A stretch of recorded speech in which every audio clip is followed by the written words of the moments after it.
नमस्कार। आज हम सब मिलकर इतिहास के एक ऐसे सफर पर निकलेंगे जो हमें दुनिया के सबसे बड़े औपनिवेशिक विरोधी आंदोलनों में से एक की कहानी सुनाएगा। ये कहानी है भारत के स्वतंत्रता संग्राम की, एक ऐसी कहानी जो आज भी हमें बहुत कुछ सिखाती है। ये लाइनें इस पूरी कहानी का सार हैं, है ना? ये सिर्फ इतिहास की तारीखें नहीं है, बल्कि ये बलिदान, हिम्मत और एक ऐसे सपने की कहानी है जो कभी टूटा नहीं। ये उन अनगिनत लोगों की कहानी है जिनके कंधों पर चढ़कर आज़ादी का सूरज हिंदुस्तान के आसमान पर चमका। आज हम जिस तिरंगे को जानते हैं, जिस पर हम गर्व करते हैं, उसकी अपनी एक बहुत लंबी कहानी है। ये झंडा सिर्फ कपड़े का एक टुकड़ा नहीं, बल्कि हमारी स्वतंत्रता संग्राम के हर मोड़, हर संघर्ष और हर सपने का गवाह है। तो सवाल ये है कि ये झंडा अपने इस रूप तक पहुंचा कैसे? चलिए इस सफर को बिल्कुल शुरू से समझते हैं।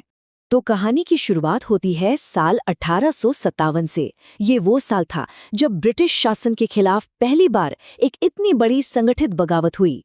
ये वो पहली चिंगारी थी जिसने आगे चलकर आज़ादी की एक ऐसी आग जलाई जिसे बुझाना नामुमकिन हो गया। देखिए, वजह तो कई थीं। आर्थिक शोषण था, सामाजिक भेदभाव था, लेकिन इस विद्रोह को भड़काने वाली जो असली चिंगारी थी ना, वो बनी एक राइफल, एनफील्ड राइफल के कारतूस, जिन्हें इस्तेमाल करने के लिए दांतों से काटना पड़ता था। और उन पर लगी गाय और सूअर की चर्बी ने हिंदू और मुस्लिम दोनों सिपाहियों की आस्था पर सीधा हमला कर दिया। बस ये वो आखिरी चोट थी जिसने सालों से दबे हुए गुस्से को एक ज्वालामुखी की तरह फोड़ दिया। इस विद्रोह को लीड किया कई महान नायकों ने। मंगल पांडे, जिन्होंने पहली गोली चलाई, बहादुर शाह जफर, जो इस विद्रोह का चेहरा बने। और हमें ये कभी नहीं भूलना चाहिए कि इस लड़ाई में रानी लक्ष्मीबाई और बेगम हजरत महल जैसी महिला नेताओं ने भी पुरुषों के साथ कंधे से कंधा मिलाकर अपनी सेनाओं को लीड किया और इतिहास रच दिया। 1857 के विद्रोह को अंग्रेजों ने बहुत बेरहमी से कुचल दिया, लेकिन आज़ादी की जो लौ जली थी वो बुझी नहीं, बल्कि और तेजी से फैल गई। और 20वीं सदी की शुरुआत होते होते एक संगठित राजनीतिक आंदोलन और एक साझा राष्ट्रीय पहचान आकार लेने लगी थी। और इसी जागृति के साथ एक राष्ट्रीय प्रतीक की जरूरत महसूस हुई। ये देखिए, 1906 में बंगाल के विभाजन के खिलाफ जो स्वदेशी आंदोलन हुआ, उसके दौरान भारत का पहला अनौपचारिक झंडा फहराया गया। ये पहली बार था जब देश की एकता को एक विजुअल सिंबल मिला था। अब यहाँ दिलचस्प बात यह है कि कैसे ये झंडा देश की बदलती सोच और मांगों को दिखा रहा था। 1917 में एनी बेसेंट और बाल गंगाधर तिलक ने होम रूल आंदोलन के दौरान ये नया झंडा फहराया। ये अब सिर्फ सुधार की नहीं, बल्कि ब्रिटिश साम्राज्य के अंदर ही स्वशासन की बढ़ती मांग का प्रतीक बन चुका था। और फिर 1921 तक आते आते आंदोलन का चेहरा पूरी तरह बदल चुका था। पिंगली वेंकैया ने महात्मा गांधी को एक झंडा दिया जिसके बीचों बीच एक चरखा था। ये चरखा सिर्फ एक मशीन नहीं था, बल्कि ये आत्मनिर्भरता, मेहनत और देश के हर आम इंसान की तरक्की का एक बहुत ही शक्तिशाली प्रतीक बन गया।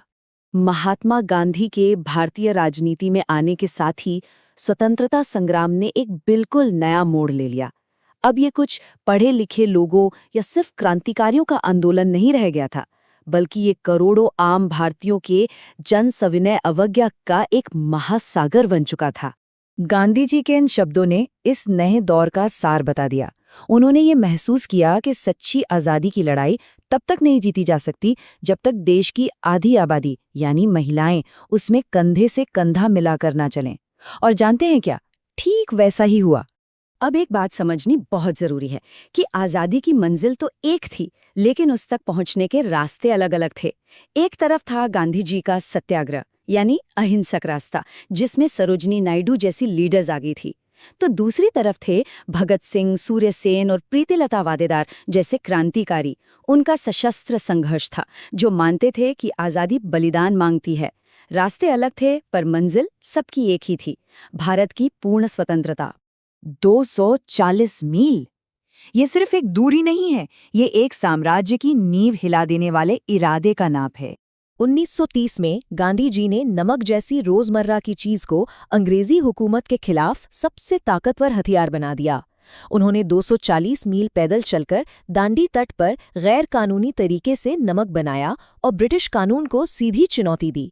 इस एक कदम ने पूरे देश में सविनय अवज्ञा की ऐसी लहर पैदा कर दी जिसने अंग्रेजी हुकूमत को हिलाकर रख दिया। और अब कहानी अपने सबसे निर्णायक दौर में पहुंचती है। 1940 का दशक। ये करो या मरो का समय था। अब बात सिर्फ प्रदर्शन या असहयोग की नहीं थी, बल्कि पूर्ण स्वतंत्रता के लिए अपना सब कुछ दांव पर लगा देने की थी। 1942 में भारत छोड़ो आंदोलन के लिए महात्मा गांधी ने ये जोरदार नारा दिया। इसका संदेश बिल्कुल साफ था, अब पूरी आज़ादी से कम कुछ भी मंजूर नहीं होगा, चाहे इसके लिए कोई भी कुर्बानी क्यों ना देनी पड़े। अब पीछे हटने का कोई रास्ता नहीं था। ये आखिरी हमला 2 जबरदस्त मोर्चों पर किया गया। देश के अंदर भारत छोड़ो आंदोलन ने ब्रिटिश शासन की जड़ों को खोखला कर दिया, जिसका नेतृत्व अरुणा आसफ अली जैसी दूसरी पीढ़ी की नेताओं ने किया। और देश के बाहर से सुभाष चंद्र बोस ने आज़ाद हिंद फौज के साथ एक सैन्य अभियान छेड़ दिया था।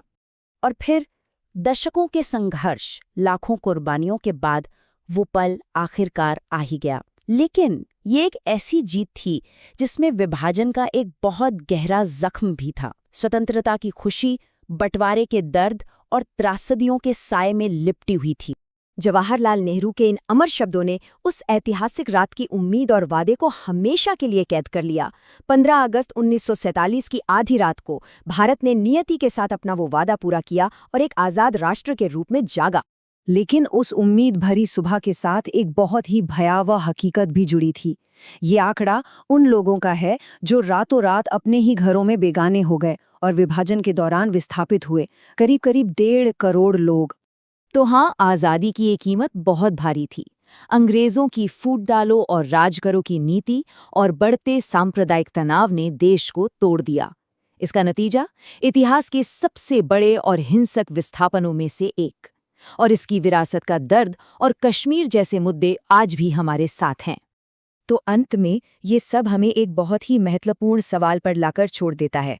इतने गहरे बलिदान और इतने दर्दनाक विभाजन से जन्मी इस आज़ादी की स्थायी विरासत आखिर है क्या?